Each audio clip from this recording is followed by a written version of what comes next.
Você já parou para pensar, de onde vieram as outras pessoas que aparecem na história de Caim, se Adão e Eva só tiveram 2 filhos? A Bíblia fala de Caim e Abel, mas de repente, surgem cidades, esposas, povos inteiros. Como isso é possível? Será que tem algo que a gente não está vendo? Ou melhor, será que a Bíblia diz mais do que a gente imagina, só que a gente não aprendeu a enxergar? Nesse vídeo, você vai entender por que a Bíblia parece omitir certos detalhes, e como isso revela possibilidades surpreendentes e completamente coerentes com o contexto histórico e teológico. A verdade é que a história dos filhos de Adão e Eva vai muito além do que te contaram na escola bíblica. Fica comigo até o fim, porque o que você vai descobrir aqui pode mudar a forma como você enxerga o início da humanidade. Olá! Você está no Revelando o Passado. Se curtiu esse conteúdo, já deixa o like, se inscreve no canal e ativa o sininho para não perder nenhum dos próximos vídeos. Muita gente nunca se deu conta, mas o livro de Gênesis tem mais entrelinhas do que aparenta. A narrativa parece direta, quase simplificada. Deus cria o homem e a mulher, eles pecam, são expulsos do Éden, têm 2 filhos, Caim e Abel, e logo em seguida vem o primeiro assassinato da história. Até aí, tudo parece linear. Mas, de repente, surge um detalhe que escapa à lógica. Caim, depois de matar Abel e ser amaldiçoado, sai da presença do Senhor, vai para a terra de Nod e encontra uma esposa. E mais, ele constrói uma cidade. Calma! Uma cidade? Com quem? Quem são essas pessoas? Esse é o ponto onde muitos simplesmente aceitam sem questionar, mas é justamente aqui que o texto bíblico pede uma leitura mais atenta, mais profunda. A chave para entender isso está em um versículo que muita gente passa direto, Gênesis 5.4. Nele, a Bíblia afirma que Adão viveu 800 anos depois que gerou Sete, e teve filhos e filhas. Essa frase, por mais simples que pareça, é uma verdadeira mina de ouro teológica. Primeiro, porque confirma que o casal primordial teve muitos filhos além dos 3 mais famosos. Segundo, porque nos dá a dimensão do tempo e da multiplicação. Se Adão viveu 930 anos e foi fértil por grande parte desse período, a possibilidade de ele e Eva terem tido dezenas ou até centenas de filhos não é exagero, é lógica. E com tantos descendentes, os relacionamentos entre irmãos e primos se tornavam a única maneira viável de multiplicação naquela etapa inicial da humanidade. Agora, talvez você esteja pensando, mas espera aí, casamento entre irmãos? Isso não seria imoral ou até proibido pela própria Bíblia? Ótima pergunta, e a resposta está no contexto histórico e teológico da época. No início da criação, não existiam ainda as leis dadas por Deus a Moisés, que mais tarde proibiriam os casamentos entre parentes próximos. Naquele tempo, a terra precisava ser povoada, e o único recurso disponível era a própria descendência de Adão e Eva. Além disso, acredita-se que, por serem os primeiros seres humanos criados diretamente por Deus, seus genes eram puros e perfeitos, sem mutações acumuladas. Isso significava que a união entre irmãos não causaria problemas genéticos, como acontece nos dias de hoje. Era uma necessidade, mas também uma realidade sem os riscos biológicos que temos hoje. E não para por aí. Quando a gente fala de centenas de filhos, estamos falando de uma cadeia populacional gigantesca em pouco tempo. Imagine uma árvore genealógica que começa com apenas 2 galhos, Adão e Eva, mas que, ao longo de séculos, cresce como uma floresta. Basta um filho a cada 2 ou 3 anos durante séculos para criar gerações inteiras. E cada geração também teria o mesmo potencial reprodutivo. Se hoje em dia, com uma expectativa de vida média de 70 a 80 anos, casais têm de 2 a 5 filhos, imagine o que era possível com quase 1000 anos de vida fértil. Além disso, pensem como essa expansão populacional criava dinâmicas sociais primitivas.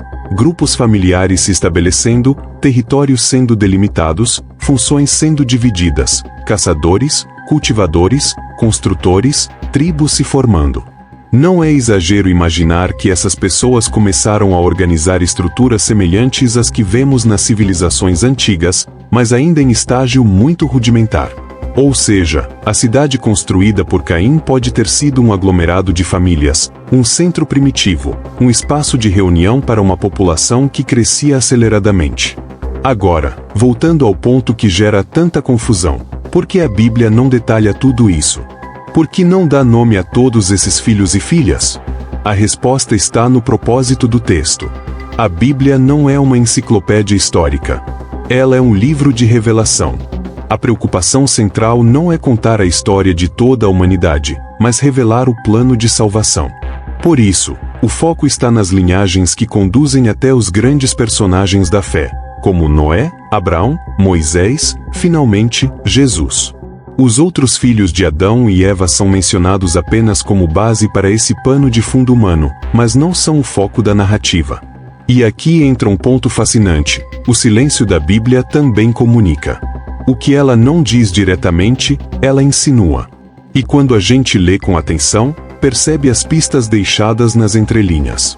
Por exemplo, o próprio fato de Caim temer que outras pessoas pudessem matá-lo ao ser expulso após o assassinato de Abel indica claramente que já havia outros seres humanos fora do núcleo imediato da narrativa. Ele diz: todo aquele que me encontrar me matará. Mas quem? Se só existissem Adão, Eva e Sete, de quem ele estava falando? Outro ponto que vale destacar é o uso da palavra cidade. Em hebraico, o termo usado pode se referir tanto a uma grande cidade murada quanto a um simples assentamento. Então, quando o texto diz que Caim construiu uma cidade, não necessariamente está falando de uma metrópole como conhecemos hoje. Pode ter sido uma comunidade tribal organizada, mas o fato é que havia gente suficiente para justificar sua construção. A partir dessa leitura mais ampla, a gente começa a perceber como muitas críticas feitas ao texto bíblico nascem de uma leitura rasa, descontextualizada. Muitos céticos afirmam que a Bíblia se contradiz ou que ela apresenta lacunas inexplicáveis. Mas quando a gente mergulha no contexto, na cultura da época, nas intenções teológicas e literárias do texto, essas contradições se dissolvem. O que sobra é uma narrativa coerente, rica e profunda, que só precisa ser lida com os olhos certos. Aliás, isso nos leva a um ponto muito interessante. Por que é tão difícil para algumas pessoas aceitarem essas explicações? Parte disso vem de uma abordagem moderna e ocidental da leitura bíblica. Queremos que a Bíblia se encaixe nos nossos moldes de lógica contemporânea, de cronologia exata, de cientificismo. Mas a Bíblia foi escrita em outra cultura, com outros objetivos. Ela não está preocupada em nos dar um histórico populacional detalhado. Ela quer nos mostrar o desenrolar da redenção. E quando a gente entende isso, até mesmo os mistérios mais intrigantes começam a fazer sentido. Por exemplo, quando Gênesis 6 fala sobre os filhos de Deus e as filhas dos homens, muita gente se perde em teorias conspiratórias. Mas se entendemos que já havia uma vasta população na Terra, descendentes de Adão e Eva, fica mais fácil ver que essa narrativa pode estar falando sobre o cruzamento de linhagens distintas, talvez a piedosa linhagem de Sete se misturando com linhagens rebeldes. Ou, em outra hipótese, seres espirituais se envolvendo com a humanidade.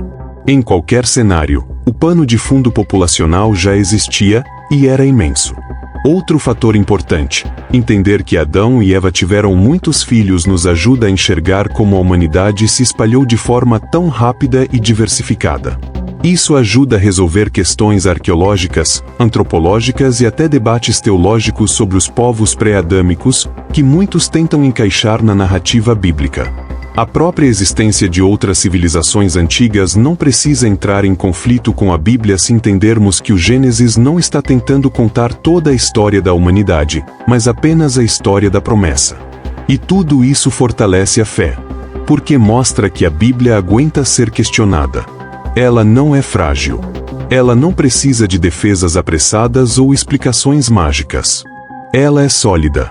Ela tem profundidade. E, acima de tudo, ela convida o leitor a investigar, a buscar, a não se contentar com uma leitura infantilizada. A leitura madura da Bíblia não destrói a fé, ela a fortalece. Porque revela a beleza do texto sagrado em toda a sua complexidade. Mostra que Deus fala de muitos modos, inclusive através do que ele decide não dizer diretamente. E que, às vezes, a resposta que procuramos não está nas palavras, mas nos silêncios entre elas.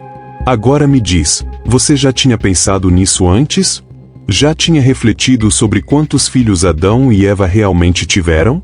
Ou essa ideia ainda é nova para você? Se esse vídeo te ajudou a enxergar o Gênesis com novos olhos, comenta aqui embaixo, quero muito saber sua opinião. E se você gosta de investigar as entrelinhas da Bíblia, já se inscreve no canal e ativa o sininho, porque no próximo episódio a gente vai falar sobre um mistério ainda mais intrigante. Quem eram os filhos de Deus que tomaram para si as filhas dos homens? Anjos? Homens poderosos? Uma linhagem caída? Isso promete mexer com tudo o que você já ouviu sobre o início da humanidade. Até lá!